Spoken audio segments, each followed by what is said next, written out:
Assalamualaikum warahmatullahi wabarakatuh. Sampai bertemu lagi di penjelasan 25 taktik jitu menang pilkada, sebuah penjelasan atas buku yang saya tulis sendiri yang berjudul sama 25 taktik jitu menang pilkada. Anda bisa mendapatkan buku ini dengan menghubungi kami di 0811 449 0330 atau sesuai yang tertera di kontak person di bawah ini. Anda bisa menghubungi kami dan tim saya untuk berbicara di depan tim Anda agar proses penjelasan bisa lebih mendetail, terutama terkait dengan keseluruhan taktik-taktik dalam buku ini. Sahabat-sahabat sekalian, untuk pengembangan kanal YouTube ini, kami tetap meminta kepada Anda, bantuan Anda untuk memberikan subscribe, like, komen, dan membantu men-share ke banyak orang kanal YouTube ini agar lebih banyak orang yang bisa menikmatinya. Sahabat-sahabat sekalian, kita telah memasuki taktik 9 atau sesi ke-9. Setelah saya menjelaskan taktik 1 sampai 8, dan hari ini kita memasuki taktik ke-9, yaitu menemukan program menarik. Nah, ketika kita berbicara program dalam kontestasi pilkada, maka ada dua hal pokok yang harus menjadi perhatian.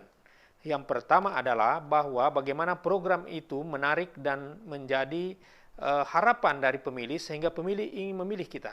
Yang kedua, bagaimana program itu nanti bisa mudah diwujudkan ketika kita setelah pilkada dan menang dan memimpin daerah tersebut. Nah, dua hal itu menjadi hal pokok. Tetapi yang paling utama adalah bahwa KPU telah menggariskan dalam PKPU-nya bahwa setiap kandidat yang mencalonkan diri atau pasangan calon yang mencalonkan diri, maka dia wajib untuk menyetorkan visi misi dan program kerjanya dalam berkas pencalonan di KPU. Dan salah satu syarat utamanya adalah program-program atau visi misi yang ada dalam program yang disetorkan ke berkas pencalonan KPU itu harus sesuai dengan RPJP daerah di mana pilkada itu dilakukan. Jadi ingat, Anda tidak boleh membuat program-program sembarangan tanpa mengacu pada rencana pembangunan jangka panjang daerah tersebut yang bisa didapatkan di pemerintah daerah masing-masing. Nah, apa itu program menarik? Tentu ada banyak hal yang muncul di kepala kita ketika kita berbicara terkait dengan program. Ya, pasti ada banyak di antara kita sudah ada bayangannya di dalam bahwa program-program ini yang akan saya lakukan. Tapi tidak semudah itu. Karena ada banyak mungkin program yang menurut Anda itu bagus bagi Anda dan tim Anda, tetapi belum tentu diterima oleh masyarakat atau belum tentu itu menyasar kebutuhan dari masyarakat pemilih. Nah, padahal sebenarnya kalau kita mau fair, biarkan saja program itu tidak baik bagi tim kita. Yang penting mayoritas pemilih menyukai program-program kita karena kita membutuhkan dukungan dari mereka.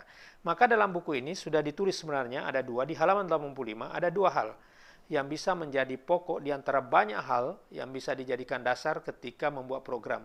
Pertama, program itu jangan mengawang-awang atau sulit untuk diwujudkan, dan yang kedua, program itu harus menyasar personal pribadi dari pemilih. Nah, banyak orang yang kemudian membuat program-program mengawang-awang, program-program bombastis, program-program populis. Itu wajar-wajar saja, karena program dalam kontestasi pilkada adalah jualan. Tetapi bisa jadi itu bisa menjadi bumerang bagi Anda. Karena bisa dua hal. Pemilih kita semakin pintar untuk menilai yang mana program gampang diwujudkan, dan yang kedua, lawan-lawan Anda, rival-rival Anda di kontestasi pilkada akan menjadikan itu sebagai senjata utama dengan menyatakan bahwa Anda membuat program yang sama sekali tidak bisa diwujudkan. Nah, untuk menghindari hal-hal itu tentu tim harus berdiskusi banyak, harus memahami lebih banyak bagaimana postur anggaran pemerintah, terutama postur anggaran APBD, di mana program apa yang bisa diwujudkan oleh APBD dan yang mana tidak bisa. Misalnya saya pernah menemukan program listrik gratis atau BBM gratis. Tentu hal ini menjadi suatu hal yang tidak wajar dan pemilih bisa saja kemudian menertawai itu dan kemudian menjadi antipati. Karena siapapun tahu, ya, walaupun itu pemilih berada di pedesaan, semua tahu bahwa listrik itu adalah kebijakan pusat, BBM itu adalah kebijakan pusat. Sama halnya ketika Anda selalu berbicara bahwa saya ingin menggratiskan pendidikan di daerah ini. Padahal, meski kemudian bukan Anda yang menjadi pemimpin di daerah itu, pendidikan gratis tetap ada di situ karena kebijakan dana BOS. Maka hal-hal seperti itu harus dihindari. Ya, Anda harus membuat beberapa program-program yang kemudian masuk pada wilayah personal pemilih. Ya, misalnya untuk bidang pendidikan. Bidang pendidikan Anda tidak boleh berkata atau menyampaikan program pendidikan gratis. karena memang dari dulu sudah gratis. Tetapi ada beberapa bagian-bagian dalam bidang pendidikan yang bisa kita masuki tetapi tidak menjadi covering dana BOS atau APBN. Misalnya, Anda mungkin bisa memprogramkan program seragam gratis, tas gratis, sepatu gratis bagi siswa-siswa yang tidak mampu di awal tahun ajaran baru. Atau Anda bisa menjanjikan bahwa jika kemudian saya terpilih, saya akan memprogramkan program pemenuhan gizi untuk siswa-siswa. Sebelum masuk kelas, makan telur atau sarapan susu bisa dilakukan. Seperti itu misalnya. Atau di daerah-daerah yang selama ini dikeluhkan banyak kelangkaan pupuk atau tingginya harga pupuk. Harga pupuk itu ada harga eceran tertingginya. Artinya Anda tidak boleh menjual, Anda tidak bisa memberikan petani di bawah harga itu. Tapi kadangkala di sebuah daerah harganya jauh lebih mahal daripada daerah lain. Kenapa? Karena ongkos distribusi dari produsen ke petani yang panjang sehingga kemudian membuat harga pupuk itu menjadi berbeda antar daerah. Nah, di situ APBD bisa masuk. Kita bisa menjanjikan bahwa jika kemudian saya terpilih menjadi kepala daerah, maka saya akan membuat pupuk lebih murah daripada yang ada sekarang. Ya, tentu kita tidak bisa menjelaskan secara mendetail kenapa bisa lebih murah daripada daerah lain. Ya, lebih murah karena kita mengintervensi ongkos distribusi dengan APBD.